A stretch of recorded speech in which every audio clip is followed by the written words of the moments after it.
ولا عدوان إلا على الظالمين والصلاة والسلام على أشرف الأنبياء والمرسلين سيدنا ومولانا محمد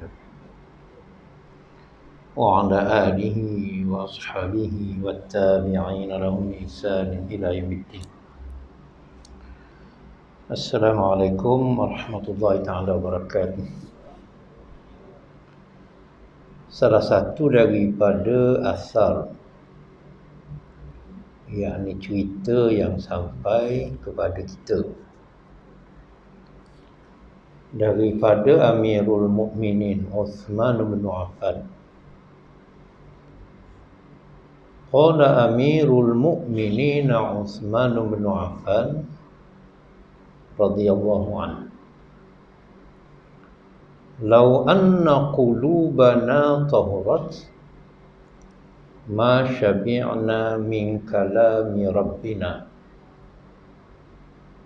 wa inni la akrahu an ya'tiya alayya yawm la anzufru fil mushaf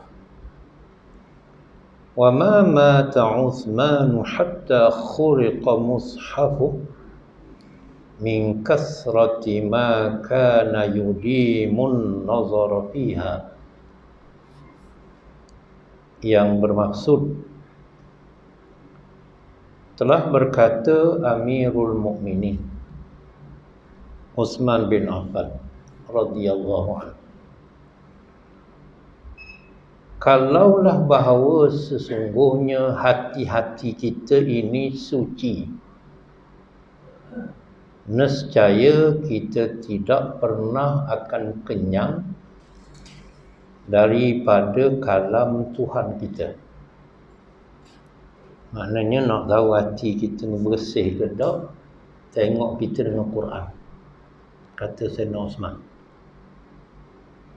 Kalau kita tak ada daya tarikan dengan Quran tu, macam hati kita tak bersih, kata Sayyidina Uthman.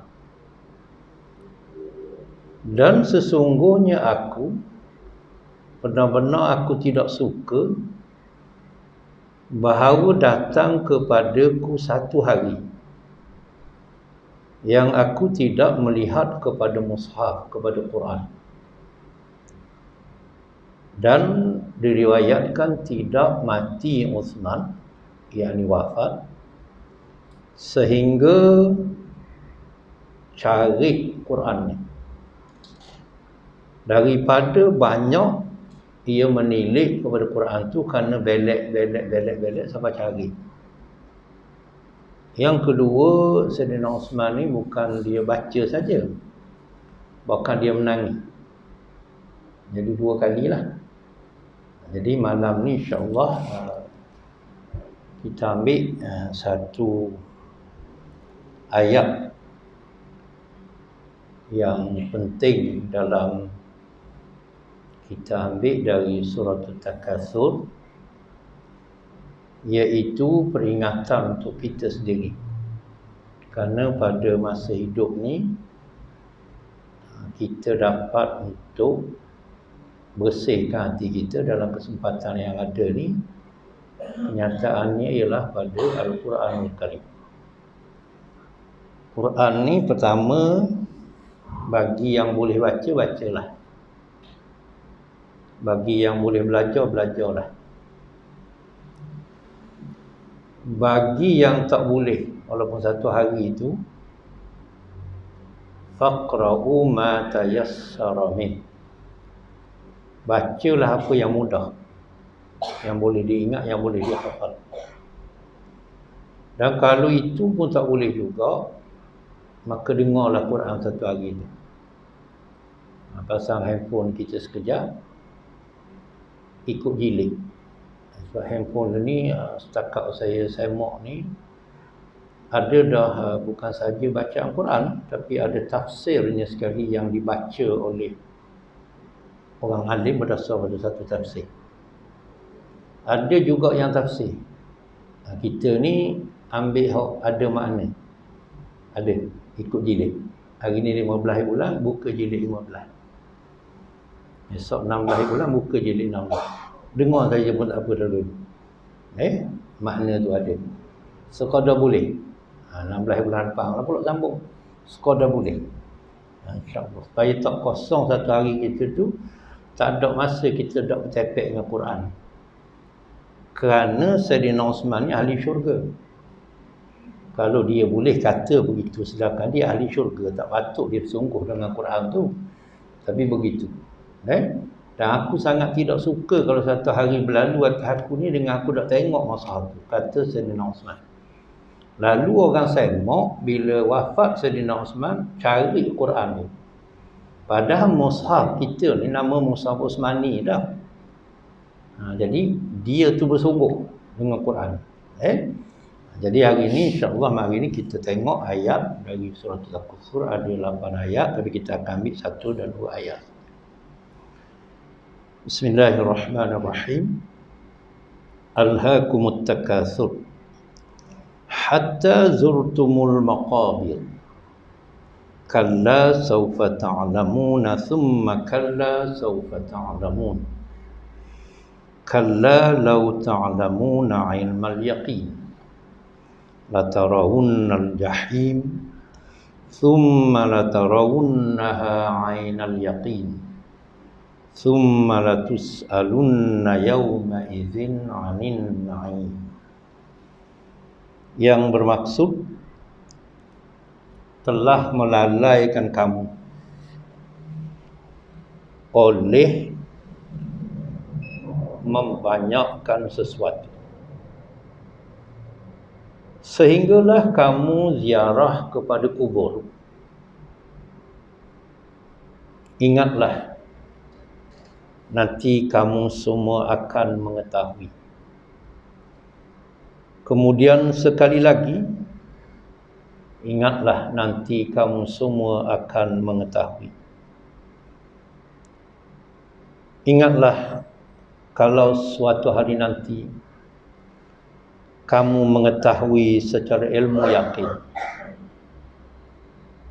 ketika keadaan itu pasti kamu akan melihat neraka jahim. Kemudian kamu akan melihatnya dengan penuh keyakinan. Kemudian kamu akan ditanya pada hari tersebut daripada nikmat-nikmat kurniaan Tuhan kamu. Jadi kita ambil 2 ayat saja. Yang pertama, manusia ni pada asas kehidupan memang dari satu sifat yang Allah letakkan dalam diri kita. Semua benda kita nak banyak ni adalah satu sifat. Tidak menjadi kesalahan, kerana itu sifat yang Allah letakkan dalam diri kita. Tetapi yang menjadi masalah ialah bila kita jadi lalai, jadi leka, jadi lupa. Di sini timbul masalah. At-takatsur ni apa dia? Nak banyak harta, nak banyak pakat, nak banyak kedudukan, nak banyak jawatan, nak banyak tanah, nak banyak keturunan, nak ramai pengikut, nak banyak kuasa. Tak ada salah. Tapi bila lalai, itu dia jadi salah. Macam kita tengok orang yang tak biasa sampai ke bandar-bandar besar. Dia masuk di shopping mall ni, dia akan tengok dengan kadang dia jadi reka, alik lala. Kadang-kadang tak tahu pintu keluar, jalan keluar ke mana. Kadang dia parking kereta pun dia tak ingat, dia tak tahu. Kerana apa? Kerana lala dan reka.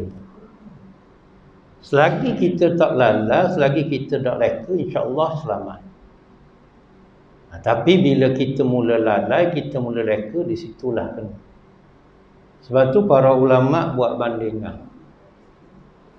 Dunia ni kalau kita mampu untuk tahu dalam keadaan kita tengah berada di dunia ni, insya-Allah dia akan boleh selamat.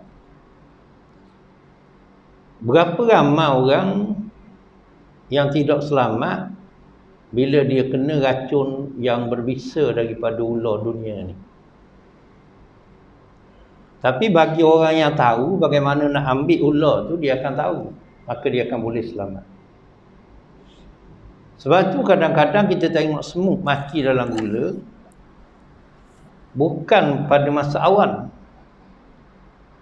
Bila dia cicip tu manis, dia masuk makin dalam sehingga akhirnya tak ada ruang udara. Sampai bawa mati. Begitu juga serangga bila dia hidu madu. Awalnya tak apa lagi. Tapi bila dah dia mula masuk ke dalam, akhirnya dengan dia lekat, akhirnya lemah. Sebab tu Allah Ta'ala beri peringatan kepada kita ni. Nak banyak itu sifat manusia. Nak ramai pengikut tu sifat manusia. Nak ramai, nak beranak, keturunan tu sifat manusia. Nak banyak tanah, nak banyak harta tu sifat manusia. Bila lalai dengan leka tu menyebabkan harta tu menguasai kita. Di sinilah timbul masalah. Sebab tu kalau nak selamat ni Quran ajar kita. Hingga kesudahannya kamu ziarah kubur. Maknanya orang mati ni dianggap seperti orang ziarah kubur. Sebab kubur tu bukan tempat menetap. Dia adalah tempat persinggahan. Jadi orang mati di kubur tu yang kita pergi tanam tu sebenarnya dia ziarah sementara je. Transit je. Kaki dia akan berangkat pergi ke padang mahsyar. Sebab tu Allah guna perkataan ziarah. Ziarah kubur ni di antaranya boleh ambil pengalaman Sayyidina Uthman radhiyallahu anhu. Sayyidina Uthman ni kalau dia masuk kubur selepas beri salam kepada ahli kubur, di antaranya dia akan menangis. Tapi kalau dia masuk dalam majlis Nabi kita Muhammad SAW, diceritakan kepadanya tentang syurga neraka, tentang huru-hara hari kiamat, tentang peristiwa kiamat, dia tak menangis. Kalau cerita je tentang kubur, dia menangis. Dan kalau dia masuk kubur, dia menangis. Ditanya kepadanya sebab apa. Dia kata kubur ni lah mula-mulanya. Kalau kubur ni selamat, selamat lepas tu. Kalau ujian pertama di kubur ni pun gagal, gagal teruk lepas tu. Jadi kita ni ambil peluang pergi kubur. Nabi sebut dulu aku larang kamu dari ziarah kubur. Sekarang ziarahlah. Sebab ia akan mengingatkan kamu kepada akhirat. Pergi ziarah kubur. Ya? Kubur ni apa dia? Salah satu. Sama ada dia adalah taman-taman syurga ataupun dia adalah lubang api neraka. Dua saja. Dan kalau ditakdirkan kita lepas jawab, dia akan disebut kepada kita pada masa itu. Dan yang telah berlalu orang-orang yang telah dimasuk ke dalam kubur, malaikat akan sebut kalau sudah selamat di situ. Nam kal arus, tidurlah seumpama pengantin, tak akan diganggu. Pengantin ni kalau anak dara yang dikahwini seminggu tak diganggu. Kalau janda 3 hari. Sebab itulah bila ahli kubur ni tidur macam pengantin, esok bila sudah berlaku kiamat, kerana mula untuk keluarnya yang berada dalam kubur nak menuju padang mahsyar, maka dia tanya siapa yang mengejutkan kita daripada tidur ni. Kerana dia adalah tempat lazat. Tapi lazat awal tu sudah dimulakan. Jadi kubur ni kita pergi tengok, kita ziarah, insya-Allah pertama sekali kita tak baca surah-surah panjang. Baca surah-surah pendek saja. Sebab tujuannya bukan untuk kita sampaikan pahala saja kepada si mati, tapi kita nak ambil peringatan. Nabi pesan mengingatkan kamu kepada akhirat. Ini tujuannya. Sebab tu dalam salam yang kita sampaikan kepada ahli kubur, wa inni bikum lalahiqun. Hak akhirnya, sesungguhnya aku ni akan bersama dengan kamu menyertai selepas ni. Sebab tu siapa pergi ziarah kubur, hati dia akan jadi lembut. Hati dia akan jadi lembut. Kemudian esok dah ingat pula. Minggu depan hari Jumaat pula pergi pula, gitulah. Mula hilang pula, keluar pada tu hilang pula. Kemudian pergi minggu depan pula, Jumaat kali lagi pula, begitulah. Tengoklah ke mana-mana keluarga kita, dan keluarga kita ni akan tahu bila kita safar. Ada orang tanya, boleh tahu ke kita pergi ziarah kubur ni, siapa-siapa ni, kita ni diketahui oleh orang mati? Boleh. Ada satu kitab ni dikisahkan oleh seorang alim, ditulis oleh penulis dia. Dan waktu ada orang alim ni bermimpi tentang ahli kubur. Jadi bila dia bermimpi, dia tengok ahli-ahli kubur ni bila saja sampai saja pahala daripada orang hidup kepada orang mati, maka berebut. Ahli-ahli kubur ni nak kepada pahala daripada orang hidup kepada orang mati. Tapi ada satu makcik ni, dia tak berebut. Jadi orang alim ni dalam mimpi dia tu, dia tanya makcik tu, pasal apa makcik tak berebut dengan orang mana? Dia kata, saya tak payah sebab anak saya, dia baca Quran, dia sampaikan pahala kepada saya. Ada anak makcik di mana? Anak ni dia jual di pasar ni.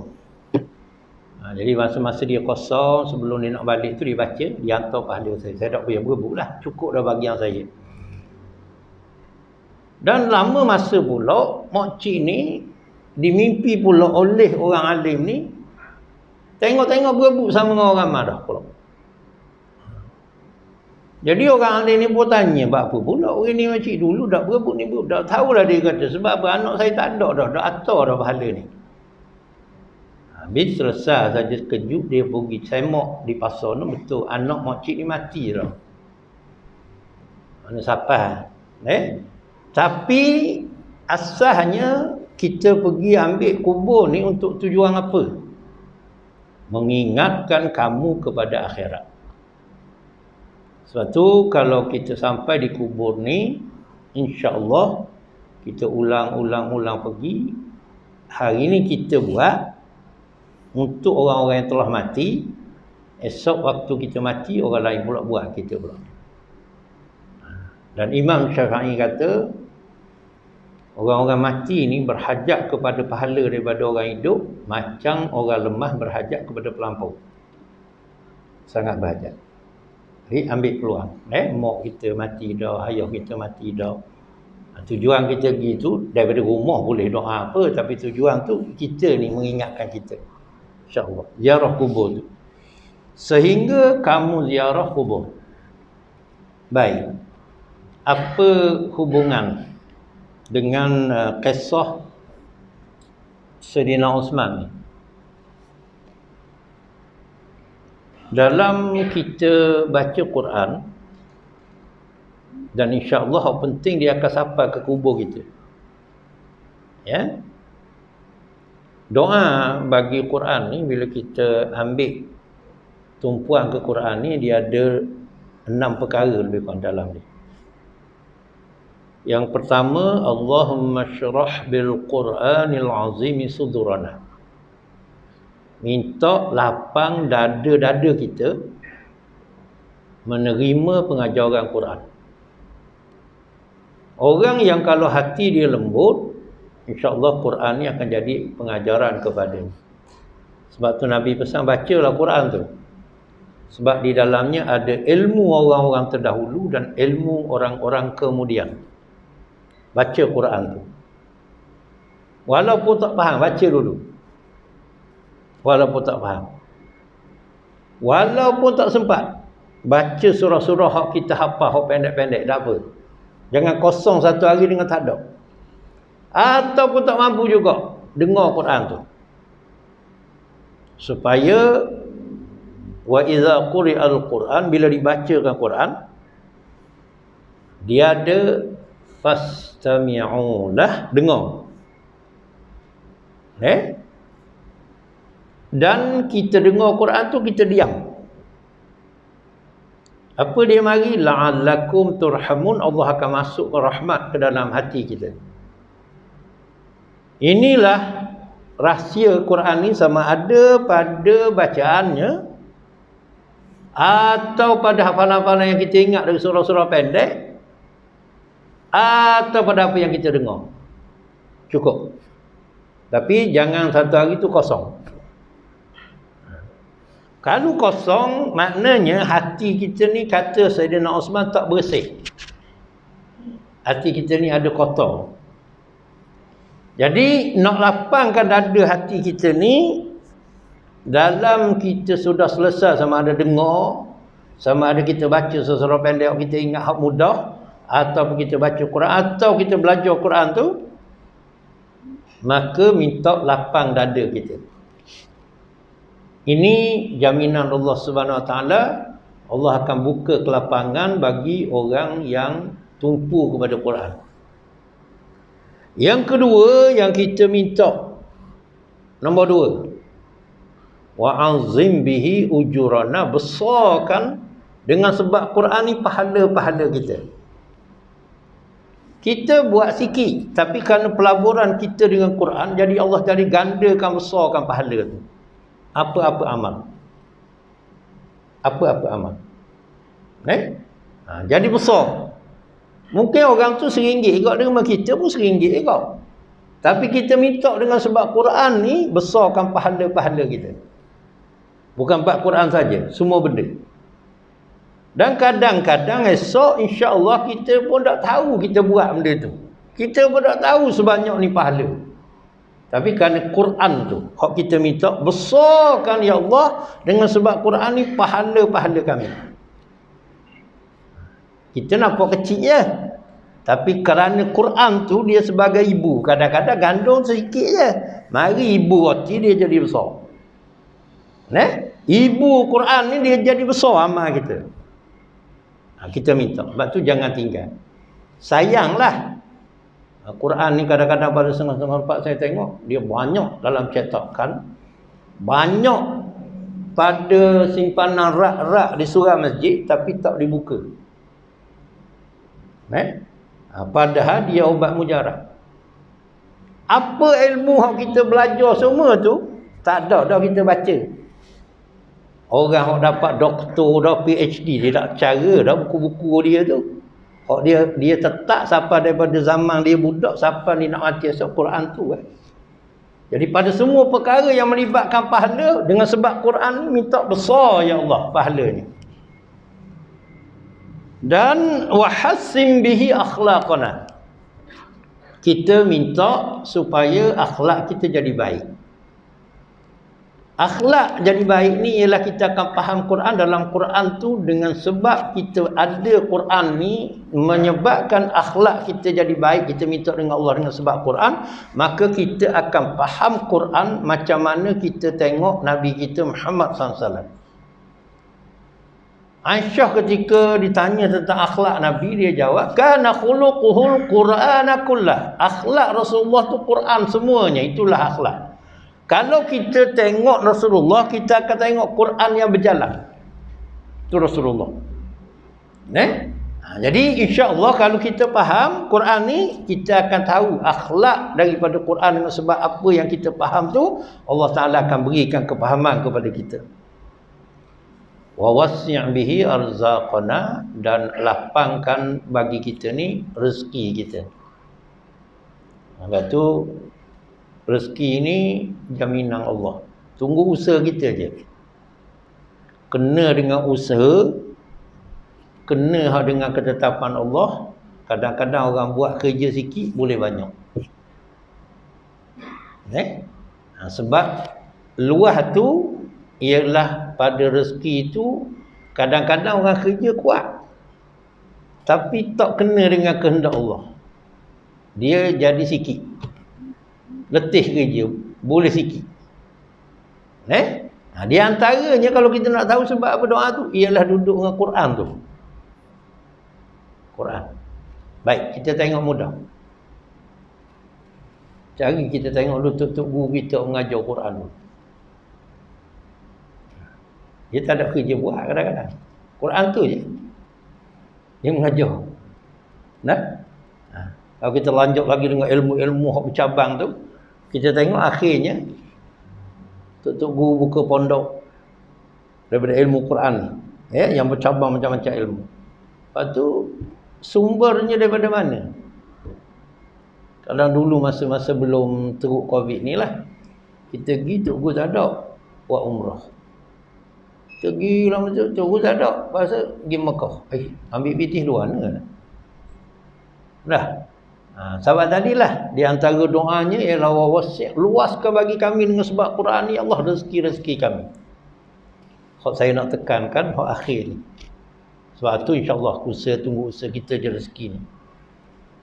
Wa nawwir bihi quburana, ya Allah, cahayakan kubur kami ni dengan sebab Quran. Bila kita masuk kubur esok, orang tinggal dinyala lampu Quran. Jadi kalau kita 5 watt, 5 watt. Kalau meter kita dengan Quran tu 100 watt lah. Kalau meter kita 20 watt, dengan Quran masa kita hidup 20 watt tu lah. Ni doa ni. Wa nawwir, cahayakan dengan bihi bi Quran kuburana, kubur kami.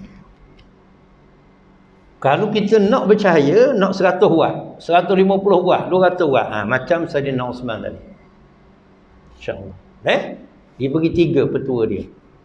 1, baca. Tak pandai baca, cari tok guru ngaji. Yang kedua, faqra'u ma tayassara min. Baca apa yang mudah. Ada kita hafal banyak, baca tu je. Jangan tinggal. Hari ni, esok, lusa. Atau yang ketiga, dengar. InsyaAllah. Salah satu. Waktu akan masuk setelah kita mati. Orang balik je, kubur kita ni gelap ke cerah? Dengan Quran ni. Kalau wak dia kuat, masa hidup, seperti mana Saidina Osman kata ni, maka insyaAllah cerah. Jadi bila pertama dalam keadaan cerah, hilang takut. Sebab kalau kita masuk rumah, masuk bilik, pertama kita buka lampu dulu. Kalau bangun esok tandas dah nyala api, kita buka api dulu. Nak jalan kaki, buka lampu kereta dulu. Dia adalah benda yang mudah. InsyaAllah kita buat. Jadi mudah-mudahan Allah Ta'ala berikan kepada kita usaha kita. InsyaAllah. Jadi mudah-mudahan kita tidak lalai. Dan sebagai peringatan akhir, cara bila kita ada harta ni, tumpuan yang kita duk cari, peringatlah daripada apa yang dipesan daripada 3 perkara yang Allah Ta'ala tidak pisahkan dalam Quran. 1 ialah aqimus salah wa atuz zakah. Ini yang pertama. Dirikan sembahyang dan tunaikan, keluarkan, berikan zakat. Kerana sembahyang tu hak Allah, zakat tu hak asnaf manusia. Jadi yang timbul kadang-kadang, manusia ni bila dia dapat harta, dia jadi terasa hak dia tak ingat bahagian orang. Ni kebanyakan dia jadi begitu. Sebab zakat ni pun dia ada ujian juga. Waktu RM1,000, mudah kita nak keluar RM25. Waktu RM100 baki nak kena bayar, mudah keluar RM2.50. Waktu 10,000 berasa tak berat lagi 250. Waktu 10,000. Waktu 100,000 dia mari dah sikit. Sebab 2,500. Dia mari dah. Kita tak tengok baki hok tinggal 97,500 tu, kita tengok 2,500 ni. Okey. Pasal masa 10,250 kita nampak kecil 250. Kalau mari 1,000,000 25,000. Tu. Lepas tu cara dia kalau kita nak bayar zakat, kalau tak dia Allah kita ada buku cek, bayar ngecek. Baru tak terasa besar. Kalau main cash bilang gitu berasa ketar tangan. Ada satu orang dia nak bayar zakat. Sampai 4 kali musim. Dia kata sebab apa yang 4 kali musim? Dia kata sebab banyak saya, 4,000. So yang pertama tu tak jadi. Pusing balik. Waktu lama berasa nak bayar pula, berasa salah. Pergi pula. Apa tu tak jadi pula, pusing pula. 4 kali. Dah kata duit dah hilang ke? Tak kata. Sebab duit ni dia kalau kita sampai dia tak buat naik rumah dia tu. Dia bola kereta bawa kaki. Tapi 4 kali baru dia lepas. Saya kata besar 4,000 ni. Pada dia kata. Pami tak boleh pergi juga dia kata tak boleh. Dia lepas juga. Nak cerita ni kalau main 25,000 dari 1,000,000 berasa banyak lah. Mak ni kena kena tengok ni pasal dia hak asnaf. Yang kedua yang tidak sekali-kali Allah Subhanahu Wa Taala cerahkan ialah hati Allah wa hati Rasul. Jangan pernah pisah dalam hidup kita Allah dan Rasul. Jangan pernah pisah. Yang ketiga, anishkur li wa liwalidaik. Hendaklah kamu bersyukur kepadaku kata Allah dan kepada kedua ibu bapa. Dua ni Allah tak pisah. Baik macam mana kita sekalipun dalam ketaatan kita kepada Allah, tapi kalau kita tidak dengan ibu bapa kita, maka di situ Allah Subhanahu Wa Taala tidak akan terima sebab waw ni ialah waw gabung dia panggil.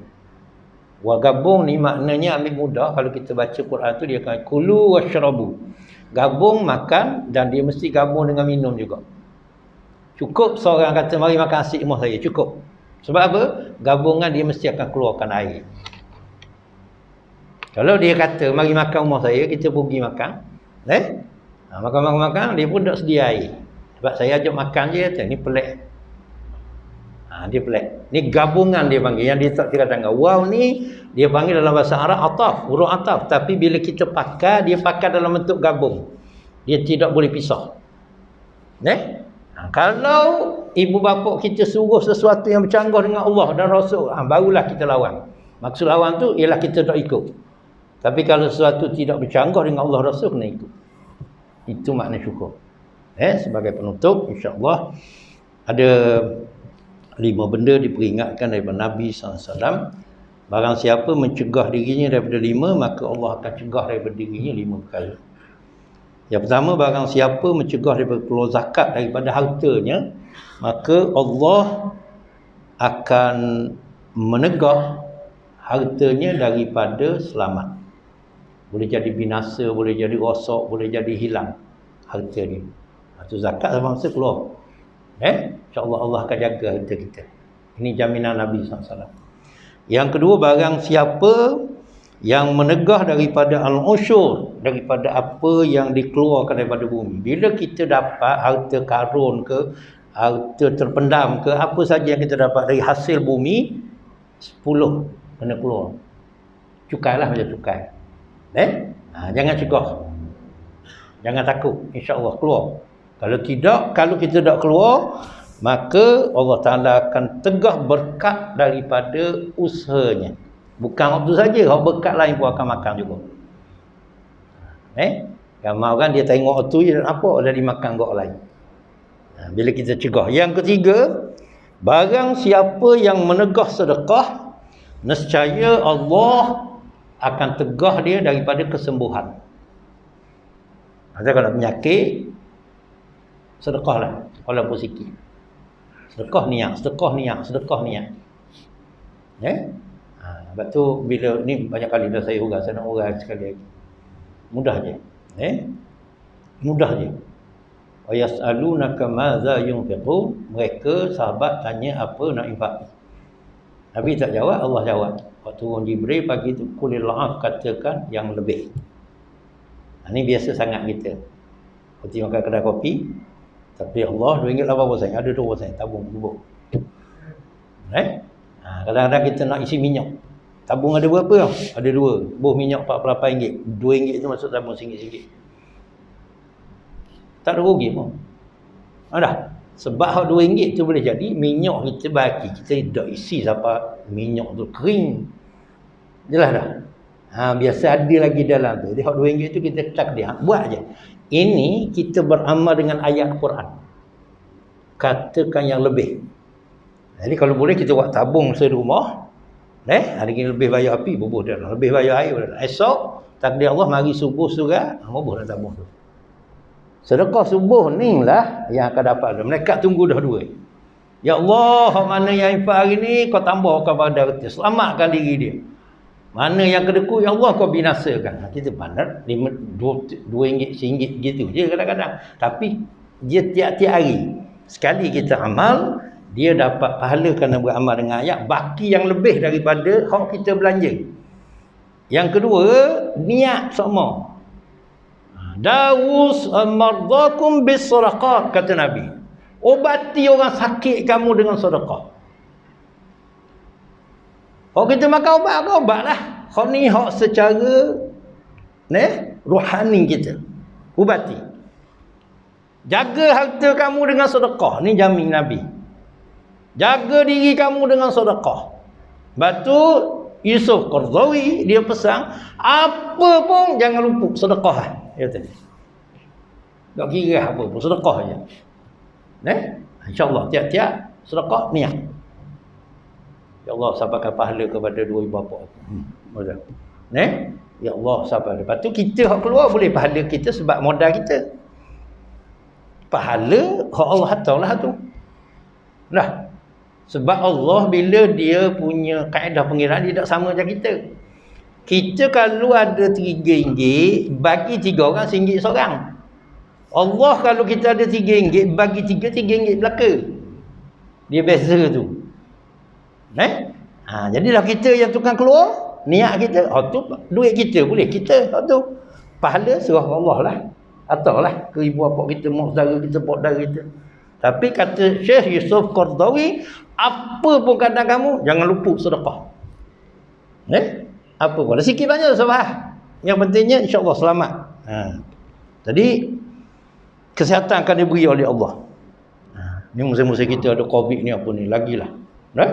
InsyaAllah minta niat Allah, ya Allah minta jauh daripada virus Covid ni. 20% dah kira lah. Ya Allah minta jauh daripada virus Covid ni. RM1. Tahu? Minta sama. InsyaAllah. Yang keempat, barang siapa yang menegah dirinya daripada doa, maka Allah Ta'ala akan tegah daripada ijabah. Dah permohonan nak buat, tak buat. Nak dapat guana, dah permohonan tak buat. Kena doa. Dan jangan putus asa doa ni. Yang kelima, barang siapa yang menegah dirinya daripada hadir dalam jamaah, maka Allah Subhanahu Wa Ta'ala akan tegah daripada kesempurnaan iman. Jemaah kecil surau, jemaah besar jemaah perjuangan. Jemaah kecil surau, ada imam dia. Ni imam pemimpin. Pemimpin kecil, jemaah kecil sembahyang jemaah. Jemaah besar perjuangan. Perjuangan. Ada imam dia, ada pemimpin dia. Dan Nabi sebut, la tazalu, tidak akan hilang. Taifah, satu kumpulan kecil. Min ummati, dari kalangan umat aku. Tak hilang, akan sentiasa ada sampai kiamat. Apa dia tujuan taifah ni? Zahirina 'alal haqqi. Mereka nyatakan, zahirkan al-haq Islam. Perjuangan Islam. La yadurruhum, tak beri mudarat kepada mereka. Mereka tak ada peduli.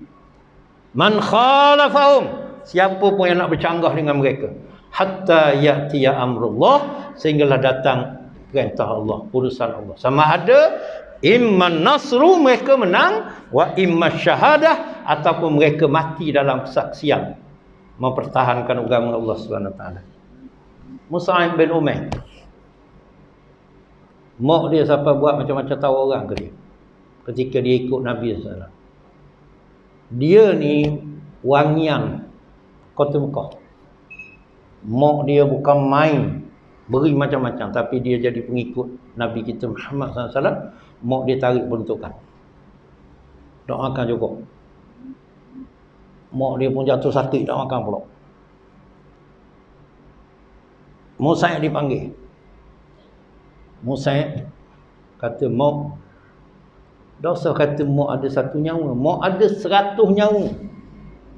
Satu nyawa mak mati, mak hidup balik, ajak saya balik kepada jahiliah, agama asal nudak mak. Saya tak balik. Mak pun keluarkan dia daripada rumah. Peruntukan potong, sudah dapat. Sedih. Hari perang Uhud, mati. Syahid Mus'ab bin Umair. Ya Rasulullah, ketika kami nak tutup jenazah syuhada syahid ni, kami tutup kaki, kepala nampak. Kami tutup kepala, kaki nampak. Nak buat macam mana ya Rasulullah? Rasulullah pergi nangis. Rasulullah nangis. Tutup kepala dia, setakat mana dengan pakaian yang ada, dan kaki itu tutup dengan rumput izqir. Sebelum dia syahid di Uhud tu, dia syahid Uhud. Ketika timbul berita kata Rasulullah sudah wafat, Syahid Ibnu Qami'ah yang pukul dengan batu, dia pegang bendera tu. Kemudian Ibnu Qami'ah pukul pula dia. Dia tak lepas, dia tak jatuh. Dia putus tangan, dia pegang kiri pula. Dia putus pula kiri, dia pegang begitu lagi dengan kudung dia tu. Dia tak benar bendera dia jatuh. Sehingga akhir dia sendiri gugur. Dan bila diberitahu, Nabi SAW menangis. Ini orang, anak muda ni, waktu dia hidup dulu, dia dah ikut kita, dia dapat macam-macam. Tapi mak dia tidak akan mundur, dia kata, ya Rasulullah. Jadi insyaAllah, mudah-mudahan perjuangan ni hak besar. Kalau Allah Ta'ala tegahkan kita dari sembahyang jemaah, dan daripada jemaah sembahyangnya sama dengan imam ni, dia panggil jemaah kecil. Ya, insyaAllah teruskan tu, tak ada isu. Tapi jangan lupa ada jemaah besar. Jemaah besar ialah jemaah perjuangan. Dan tak peduli siapa pun yang nak menentang, kalah ke menang ke, tak peduli. Allah ya rahmat Ustaz Khadinah selalu sebut, tiap kali selepas pilihan raya, menang ke kalah ke, pilihan kecil juga, pilihan umum ke, dia kata kita menang walaupun kalah. Mengapa? Kerana kita masuk dalam perjuangan ni, kita yakin bahawa perjuangan kita benar. Dan kita masuk dengan kebenaran. Soal menang kalah tu bonus. Upahnya sudah ada. Ini supaya kita faham. Jemaah ni jangan kita hilangkan diri kita, jangan larang diri kita, jangan kita tegah diri kita bersama dengan jemaah Islam.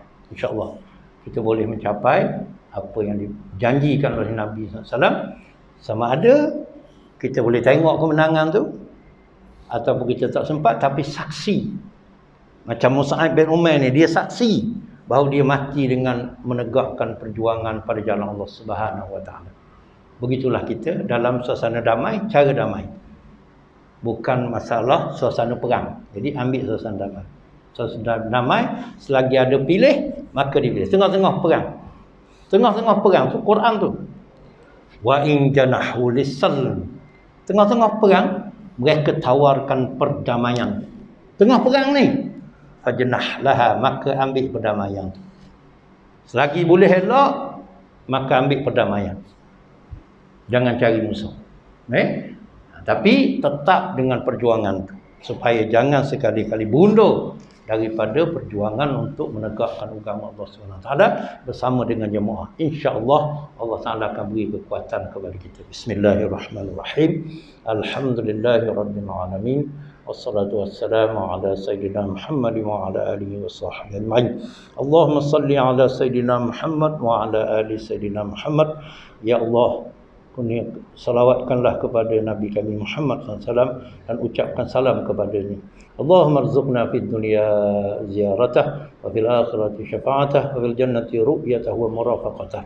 Ya Allah, mudahkanlah urusan kami untuk dapat berziarah ke kubur Nabi kami Muhammad SAW di Madinah pada masa kami hidup, dan selepas daripada kami mati dibangkitkan daripada kubur, kami dapat syafaat Nabi Muhammad SAW, Nabi kami yang kami sangat kasihi dan cintai, dan masukkanlah kami ke dalam syurga mendengar rahmat-Mu ya Allah, untuk kami melihat, berkawan rapat, berseman, bercakap-cakap dan bermesra-mesra dengan Nabi Muhammad SAW yang sangat kami kasihi.